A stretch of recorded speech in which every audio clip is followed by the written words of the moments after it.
The book of Daniel spans the entire 70 years of the captivity of the children of Israel in Babylon. Daniel was a prophet of God and well-loved. God gave Daniel visions of what was happening in his time. What would happen when their captivity was over, the Messiah, the last days, and the judgment. Daniel became God's spokesperson for the Jews and the Gentiles to declare God's purposes.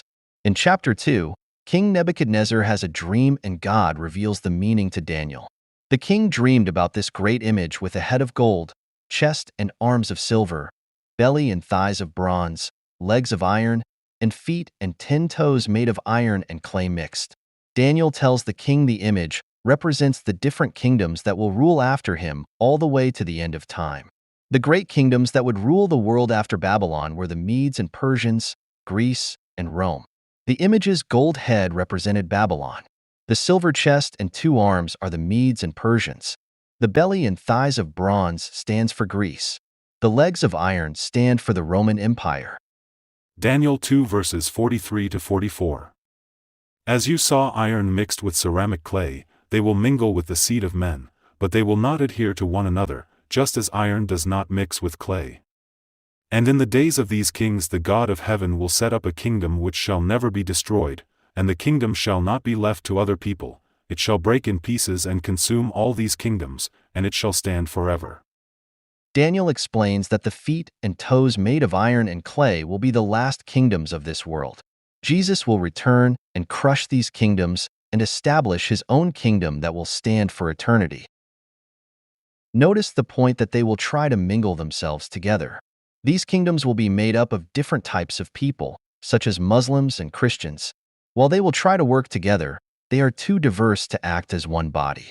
After the death of Constantine in 337 AD, the Roman Empire was divided into 2 parts and became the Eastern and Western Roman Empire. The Western part was defeated and broken into different kingdoms. The Eastern part became the Byzantine Empire. In 800 AD, the Holy Roman Empire began.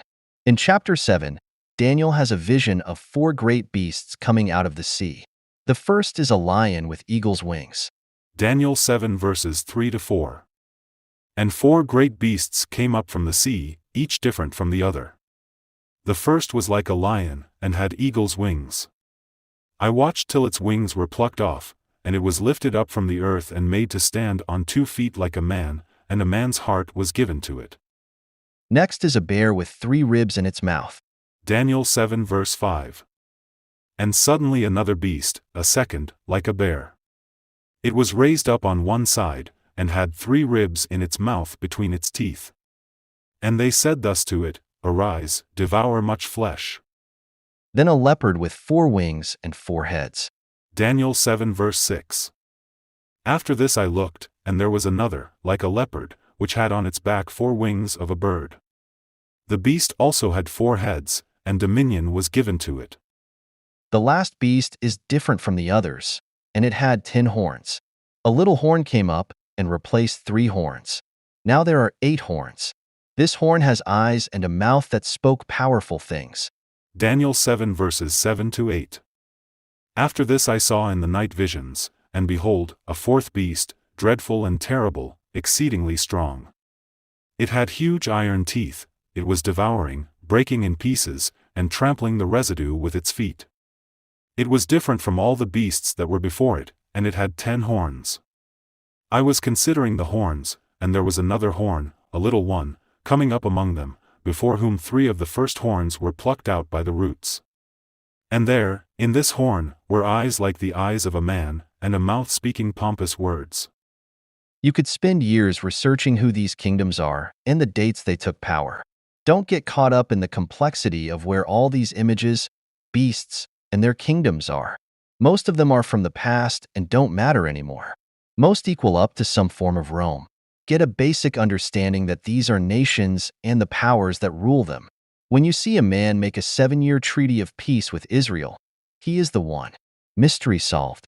Granted, I am the one writing this Bible study, but I will freely admit that I don't know everything or understand everything.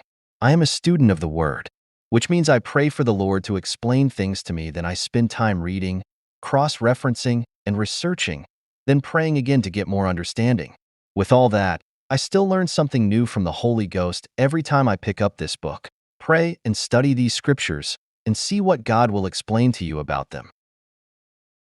Why did Daniel become God's spokesperson for the Jews and the Gentiles?